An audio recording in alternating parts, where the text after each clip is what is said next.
बारामती येथील दिनांक 28 जानेवारी 2026 रोजीच्या विमान दुर्घटनेचे गांभीर्य लक्षात घेऊन आणि यामध्ये विमानात असलेले माननीय अजितदादा पवार व अन्य व्यक्तींच्या अकस्मात मृत्यूचा तपास, तो नंबर आहे पोलीस स्टेशन बारामती तालुका, अकस्मात मृत्यू रजिस्टर क्रमांक 11/2026 कलम 194 BNSS हा माननीय पोलीस महासंचालक यांनी गुन्हे अन्वेषण विभाग म्हणजे CID येथे तात्काळ वर्ग केला. थोडक्यामध्ये हा जो तपास चाललेला आहे हा नेमका काय, हा जो प्रश्न आहे तर तो या आकस्मिक मृत्यूचा तपास जो की कलम 194 BNSS खाली करण्यात येतो, तो तपास CID कडे वर्ग करण्यात आलेला आहे. सदरील आकस्मिक मृत्यूचा तपास पोलीस अधीक्षक गुन्हा अन्वेषण विभाग पुणे पथक हे करीत आहेत. आता प्रश्न आहे की या तपासाचा उद्देश काय आहे. या आकस्मिक मृत्यू मागे घातपात आहे का, हा त्या तपासाचा एक उद्देश आहे.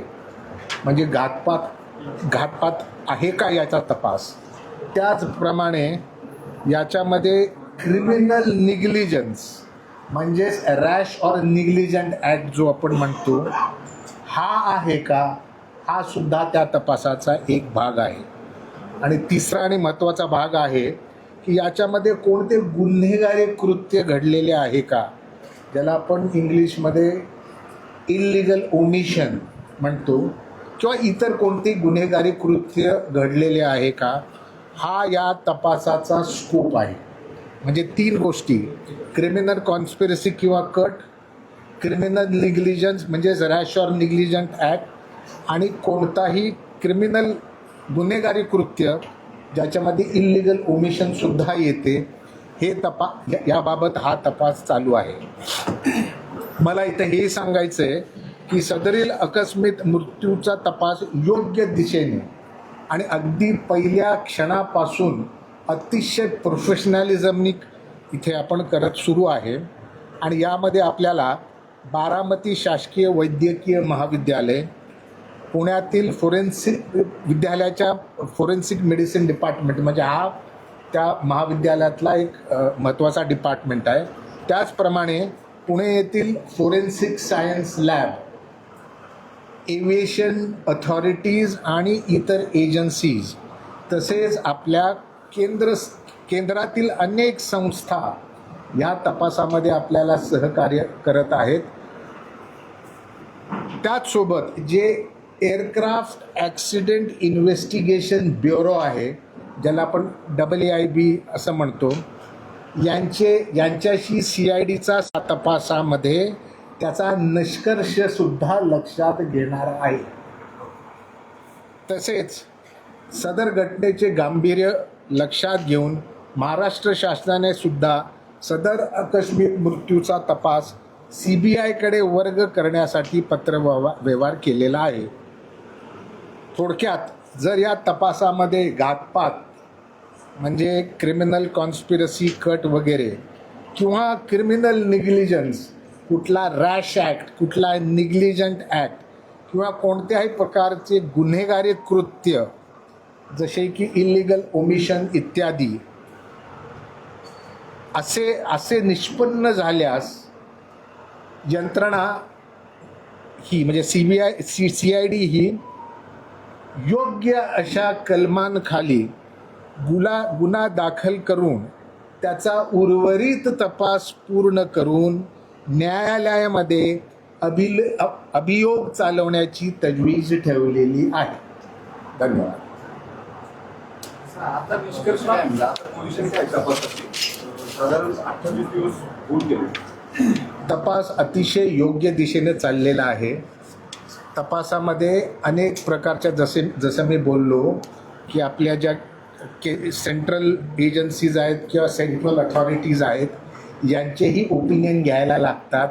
काही एक्सपर्ट ओपिनियनही घ्यायला लागणार आहेत. AIBचा रिपोर्टसुद्धा फॅक्टर करण्यात येत आहे. आपण अतिशय वेगाने, अतिशय प्रोफेशनली, आपली मोठी टीम आहे. SPCID पुणे हे त्याचे IO आहेत, SPCID नवी मुंबई आणि सर्व त्यांना लागणारे जे काही हेल्पिंग हँड्स आहेत इन्व्हेस्टिगेशनमध्ये ते पुरवण्यात आलेले आहे आणि तपास अतिशय समाधानकारक, योग्य त्या वेगाने, योग्य त्या सुपरविजन खाली सध्या सुरू आहे. आता काय आणि CIDचा आकस्मिक मृत्यू तपास करण्याचा जो स्कोप आहे, व्याप आहे, त्याच्यामध्ये थोडी भिन्नता आहे. मात्र जो AIB इन्व्हेस्टिगेट करून त्यांचा रिपोर्ट जनरेट करेल, तो रिपोर्ट CIDच्या आकस्मिक मृत्यूच्या तपासामध्ये फॅक्टर इन होईल. जे कुटुंबातल्या सदस्यांकडून प्रश्न उपस्थित केले जात आहे म्हणजे की सुरुवातीला DGCA आणि नियंत्रण कंपनीवरती गुन्हा दाखल करावा. तर हे सगळं साधारणतः तपास जो आहे तो कधीपर्यंत पूर्ण होईल. प्रायमरी रिपोर्ट जो आहे म्हणजे याच्यामध्ये कोण दोषी आहे, तुम्ही जसं म्हणताय की याचा तपास सुरू आहे, गुन्हा नक्की कुणावरती दाखल होणार, कोण दोषी आहे असं प्राथमिकदृष्ट्या वाटतं. मी जसं मला आता परत त्याच गोष्टी रिपीट करायला लागेल की आमच्या इन्व्हेस्टिगेशनचा स्कोप जो आहे तो प्रामुख्याने criminal conspiracy, criminal negligence, rash or negligent act किंवा कुठले गुन्हेगारी कृत्य घडलेले आहे का, या दिशेने हा तपास चालू आहे. आणि ज्या दिवशी निष्कर्ष निघेल त्या दिवशी जसं मी मगाशी सांगितलं की त्याच्यामध्ये क्रिमिनल ऑफेन्स रजिस्टर होऊन उर्वरित तपास पूर्ण करून अभियोग चालवण्यासाठी पुढील पावलं उचलली जातील. कधीपर्यंत तपास पूर्ण? लक्षात घ्या, सुप्रीम कोर्टाने सांगितलेलं आहे की तपासामध्ये टाईमलाईन्स नसतात. पर्टिक्युलरली हा जो तपास आहे ह्याच्यामध्ये मल्टिपल आपल्याला एजन्सीज म्हणण्यापेक्षा मी म्हणेन मल्टिपल एजन्सीज शब्द वापरतो, ह्या इन्व्हॉल्ड आहेत. याच्यामध्ये ठिकठिकाणून आपल्याला एक्सपर्ट ओपिनियन, डेटा हार्वेस्टिंग करायला लागेल. याच्यामध्ये या सर्व गोष्टी करायला जो वेळ लागतो तो लागणारच आहे.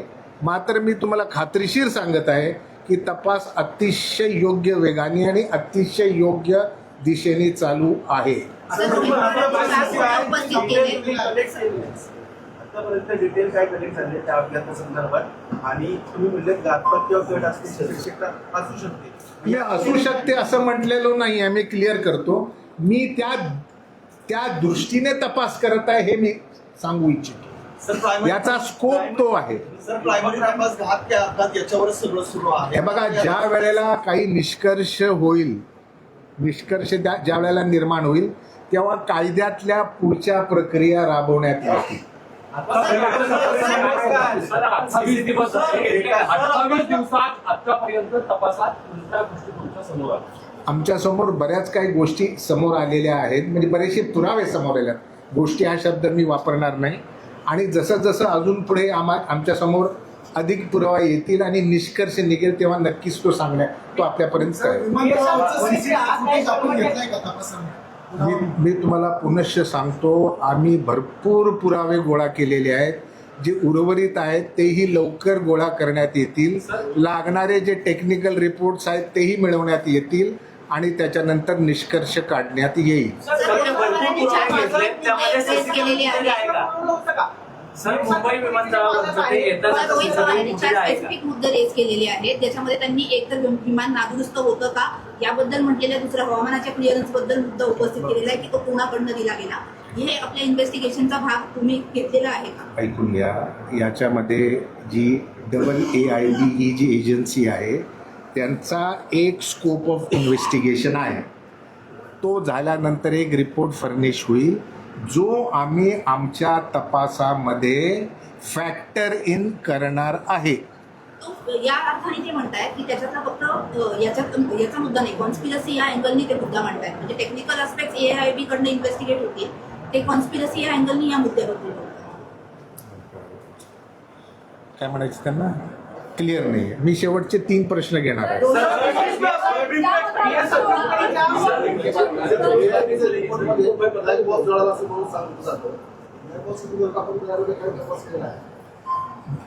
आम्हाला जेव्हा AIBचा रिपोर्ट प्राप्त होईल तर त्याचा अभ्यास होईल आणि त्याच्यावरती निष्कर्ष काढण्यात येईल.